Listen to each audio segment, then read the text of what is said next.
Hello, hi.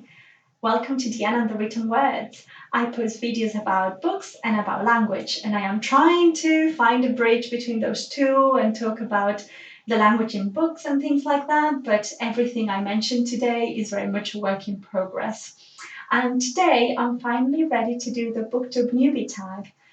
The reason I haven't done it is because the way I find new Booktube channels is by searching this, so I assume that other people do the same. And I have really been enjoying not being searchable and not being findable so far to give me a bit more confidence in what I'm saying and the type of videos that I want to do. But I'm now in a point where I'm okay with other people watching it. I do say that tentatively. But anyway, I'll get to it. So, the Booktube newbie tag. First question: why did you start this channel? I've kind of already answered this, but I'm really interested in both reading and the science behind reading, why we read, how we read, things like that, and also about linguistics, even though I'm not a linguist, as you can probably guess. I speak a bunch of languages, and so I'm always thinking about the way that we learn languages and the way that my thoughts are different in different languages and that kind of thing. So I want to share that in my channel. And I guess the other reason is that I've been watching booktube videos for quite a long time now, and this is a way for me to be a more active part of the community and to hopefully build relationships and friendships through it. Number two, what are some fun and unique things you can bring to booktube? Again, I feel like by blabbing, I've already answered this, but there's two things that I want to bring. One is the element of language into my reading. So I'll be talking about plots, about characters, about narrative, but I'm particularly interested in language and choice of words. And when you read something in two different languages, what happens and in translation. So that's something that I want to bring. And then the second thing is that I want to reconnect with my cultural background, which is Spanish and Catalan. And so I hope to read a lot more Spanish and Catalan literature and to recommend it in this channel. Number three, what are you most excited for about this new channel?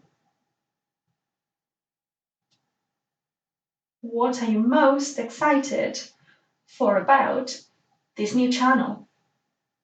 What are you more excited for about this new channel? That's probably the right one. It still feels like a really oddly phrased question. I am excited about connecting with people. That's the main thing that excites me. I'm excited about engaging with other people's content, which I've been doing, but I want to do it more and better. Number four, why do you love reading? Reading gives me a space that's my own, and it gives me a space to form my own thoughts on lots of topics that I read about. And I guess a way to look at the world. Um, I don't know. I'll expand on that probably in future questions. Number five, what book or series got you into reading? I can't remember a single book that started me into reading. I've always been read to. My parents would read to me before bed every night, and not the kind of things that you might expect, but they would read to me like The Lord of the Rings. So I don't remember a single book, but some books from childhood that I remember fondly are The Never-Ending Story by Michael Ende and a few Roald Dahls as well, particularly Matilda. And I would read them over and over very obsessively throughout my childhood. Number six says, what questions would you ask your favorite booktubers? So I'll mention three channels that I've been following for a while and that I love and that are quite different between them. I really like Books and Nala from Kayla, Emily Kate, and My Name is Marines. And they're all very different, But I feel like all of them have been quite open about their lives in their channel, and so I don't feel like I have any questions for them about who they are as people. I have also asked a few questions in Q&As, so I feel like I've pretty much covered that.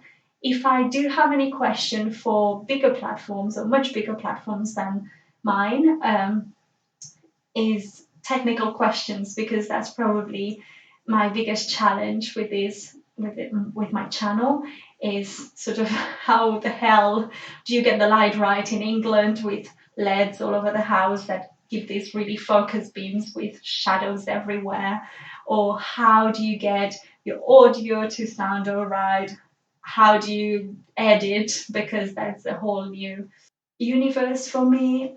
So I don't really have personal questions for those booktubers or for any others for that matter. 7. What challenges do you think starting a booktube channel will be the hardest to overcome?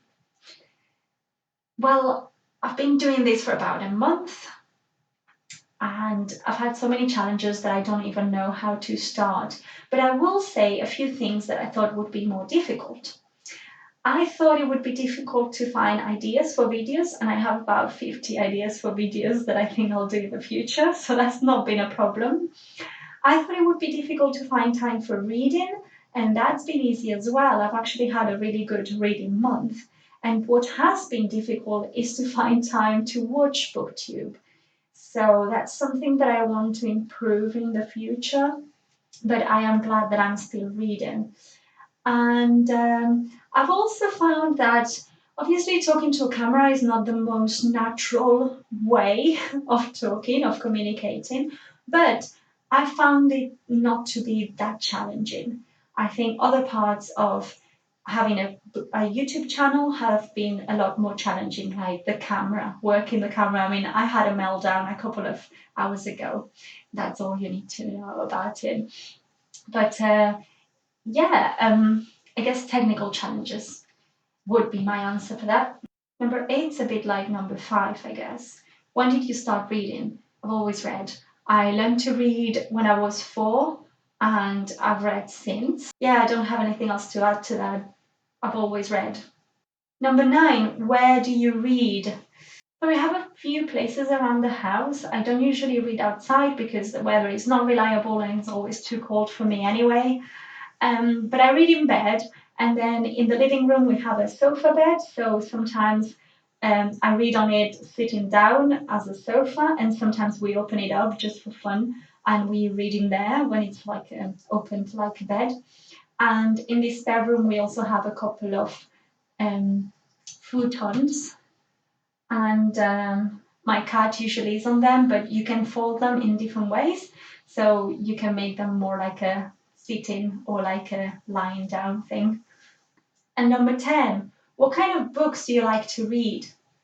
I'll answer question number 10 by saying a few genres that I read and why I read them. I read fantasy and sci-fi a little bit. I've only just got into it because I like the way that it offers a space to talk about problems in our real world, or to dissect what would happen in a different setting. And I think it's a really good way as well to explore human nature and what humans would do in different situations. I read science books because I used to work in a lab and I don't anymore, so that's a way for me to reconnect with that world. And I read classics and literary fiction because, one, I want to know the cultural background of the places that I read from. I want to know what influence those works have had in future reading and in their shaping of our media in certain cases. And I read books around the world because I want to travel by reading, and I want to understand how humans are different and how they are the same when they come from different places. And I guess that's it. I'll see you in a different video.